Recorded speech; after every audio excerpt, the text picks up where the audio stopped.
Bienvenidos a la primera revolución humana. Cómo la agricultura reinventó el mundo. Realizaremos un análisis del cambio más profundo en la historia de nuestra especie, desde la vida nómada hasta los cimientos de la civilización. ¿Por qué hablamos de una revolución? Una revolución es un cambio brusco y total que sustituye un modo de vida por otro completo nuevo.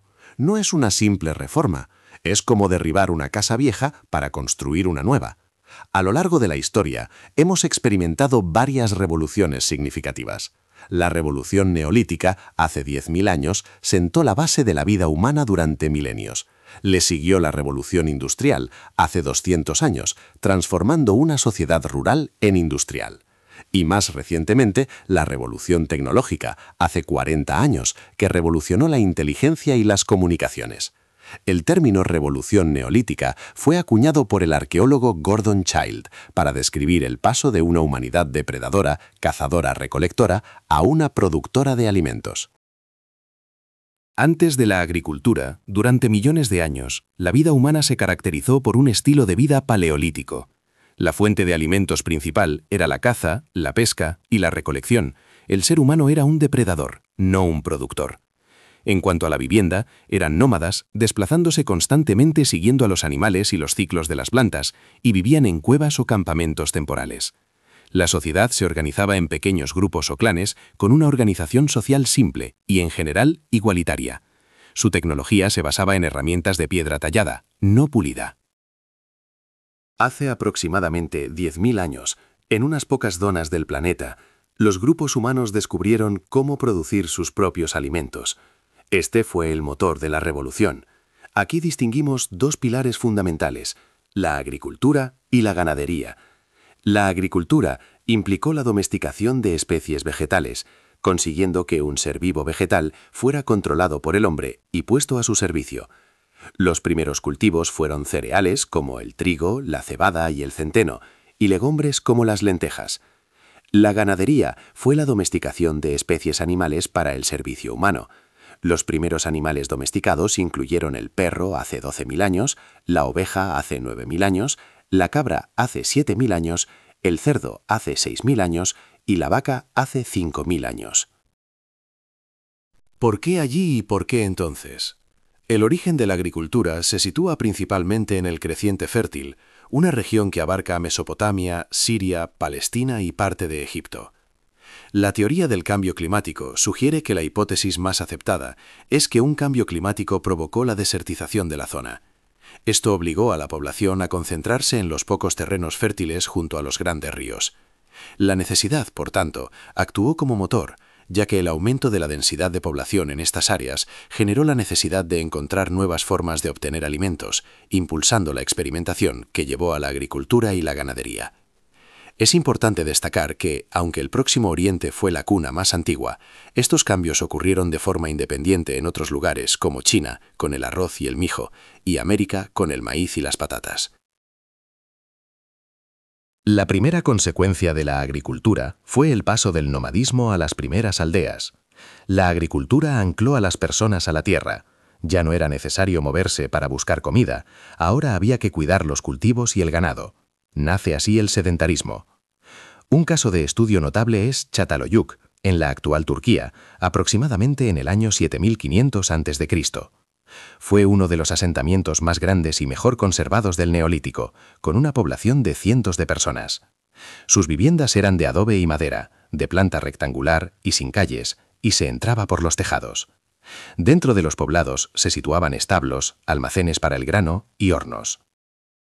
La segunda consecuencia fue el desarrollo de una nueva caja de herramientas. Las nuevas actividades y un estilo de vida sedentario impulsaron una explosión de innovación tecnológica. La piedra pulimentada, que da nombre al Neolítico, significa piedra nueva. Las herramientas, como las hachas, ya no solo se tallaban, sino que se pulían frotándolas con arena. Esto las hacía más duraderas y eficaces para talar árboles y trabajar la madera. La cerámica se volvió esencial para almacenar el grano y los excedentes, protegerlos de la humedad y los animales, y para cocinar alimentos, hirviendo en vez de solo asar. Se elaboraba a mano y se cocía en hogueras u hornos excavados. Finalmente, la sestería y los tejidos. El uso de fibras vegetales como el lino y el esparto y animales como la lana permitió la creación de cestas, recipientes y, fundamentalmente, tejidos en telares verticales primitivos para la vestimenta. La tercera consecuencia fue el nacimiento de la riqueza y el comercio. La agricultura eficiente generó un excedente de producción. Este excedente permitió el almacenamiento, lo que a su vez llevó al nacimiento de la riqueza y con ello a la necesidad de intercambio. El comercio surgió inicialmente como un intercambio directo, conocido como trueque, de unos productos por otros. Un ejemplo narrativo de esto sería un grupo de cazadores nómadas que intercambia una oveja salvaje con una aldea de agricultores por 2 cestos de grano. Ambas partes obtienen algo que necesitan y no poseen. La cuarta consecuencia fue una nueva organización social. La aparición de excedentes liberó a una parte de la población de las tareas del campo, permitiendo la especialización laboral por primera vez en la historia. Se estableció una estructura social jerárquica. En la cima encontramos una élite dirigente compuesta por jefes y sacerdotes. Ellos administraban los recursos, organizaban grandes obras, dirigían la defensa y los rituales religiosos, acumulando la mayor parte de la riqueza. Debajo estaban los especialistas, guerreros para proteger los recursos, ceramistas, tejedores y comerciantes. En la base, la gran mayoría de la población eran los productores, agricultores y ganaderos. La mayor o menor posesión de excedentes generó enriquecimiento y desigualdades económicas, dando origen a la sociedad compleja. La quinta consecuencia fueron las nuevas creencias y el nuevo arte. Surgió el culto a la fertilidad, una adoración a la naturaleza, incluyendo la tierra, el sol, el agua y, por supuesto, la fertilidad. Se estableció un vínculo simbólico entre la fertilidad de la tierra y la de la mujer, ya que ambas dan vida. Esto se manifestó en figuras de diosas madre. Paralelamente, se desarrolló el culto a los muertos y a los astros. Los enterramientos se volvieron más elaborados, con ajuares funerarios, indicando una creencia en el más allá. Con esto aparecen las primeras grandes construcciones de piedra, lo que conocemos como megalitismo. En cuanto al estilo artístico, el arte neolítico se volvió más esquemático y abstracto, a diferencia del realismo del paleolítico. Las escenas solían representar actividades humanas como la caza, la recolección y la danza. El megalitismo es la construcción para la eternidad. En las afueras de los poblados aparecieron sepulturas colectivas construidas con grandes piedras, mega grandes, litos, piedra, que requerían un enorme esfuerzo comunitario y una organización social compleja. Existen 3 tipos principales de construcciones megalíticas. Primero, el menhir, una gran piedra clavada verticalmente en el suelo que podía marcar un territorio o ser un lugar de culto. Segundo, el dolmen, una cámara funeraria formada por grandes piedras verticales cubiertas por una losa horizontal que eran tumbas colectivas. Y tercero, el cromlech, un conjunto de menhires y dólmenes formando un círculo. Se cree que eran santuarios, lugares de reunión y observatorios astronómicos, a menudo orientados con el solsticio. El propósito de estas construcciones era funerario, religioso y astronómico. Reflejaban una sociedad organizada y con profundas creencias sobre la vida, la muerte y el cosmos. La revolución neolítica llegó también a la península ibérica. La cronología de su llegada indica que el neolítico no surgió de forma autóctona, sino que fue importado. ¿Quiénes lo trajeron? Navegantes procedentes del Mediterráneo oriental. ¿Cuándo? Hace unos 5.500 años, significativamente más tarde que en el creciente fértil. ¿Dónde se instalaron primero? En la costa mediterránea.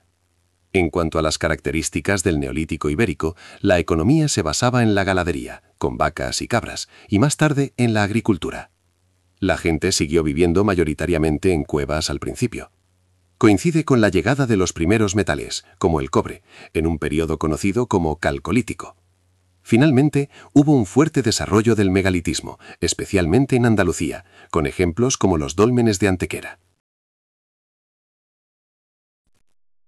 Observamos un mundo transformado, un antes y un después entre el Paleolítico y el Neolítico. En el Paleolítico, la economía era depredadora, basada en la caza y la recolección, mientras que en el Neolítico se volvió productora, con agricultura y ganadería.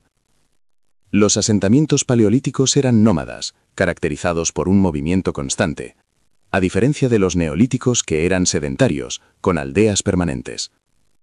La sociedad paleolítica era igualitaria, compuesta por pequeños clanes, mientras que la neolítica se jerarquizó, con jefes, especialistas y agricultores. En cuanto a la tecnología, el paleolítico se basaba en la piedra tallada, mientras que el neolítico incorporó la piedra pulida, la cerámica y los tejidos. El legado de la primera revolución es inmenso. La revolución neolítica no fue un simple cambio en la dieta, fue el evento que instaló el sistema operativo de la civilización moderna. Nos dejó la producción de alimentos que hoy sostiene a miles de millones de personas, la vida en asentamientos permanentes que se convirtieron en ciudades, la especialización laboral que impulsa nuestras economías, el comercio que conecta al mundo y las estructuras sociales jerárquicas que aún hoy debatimos. La revolución neolítica ha engendrado la civilización moderna, para lo bueno y para lo malo. Sus consecuencias, desde la seguridad alimentaria hasta la desigualdad social, siguen definiendo nuestro mundo hoy.